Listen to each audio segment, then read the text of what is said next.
As the novel developed, things changed within the accessibility of art. Fundamentally, if you want a painting done, you have to go to a master or someone who has some skill, and they have to, make it for you. When it comes to things like pamphlets, the printing press in general, writing, the more people who have writing and access to writing, the more opinions get distributed around. Right? So the explosion of the printing press was an explosion of intellectual property, of ideas, of people talking. Reformation came after the printing press and stuck. That's a very key note in history, There's before the printing press and there's after the printing press. And to be clear, the Chinese never had a printing press worth a damn. With the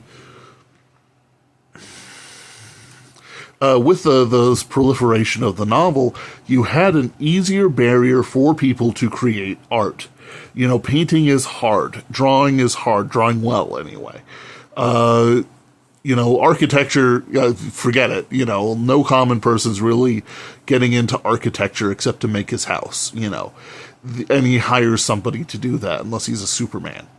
Going through these ideas, right, you have a more... how do I want to put it?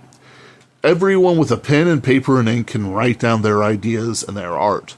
If you look at the novels previous to, let's say, World War I, certainly World War II, there was a spiritual nature to these novels that cannot be denied. Tolkien is, of course, the one that probably everyone knows about. The spiritual nature in his novels and in the novels of C.S. Lewis are evident. They're not subtext, they're text. But then you have novels by George MacDonald, Lord Dunsany, many others who needed the spiritual into the novels that they were writing. These people were often, right-wing. Left-wing art, the novels that they've written, which I've read, some of them, oftentimes were propaganda pieces. Or, there was a novel about a journalist going through the USSR.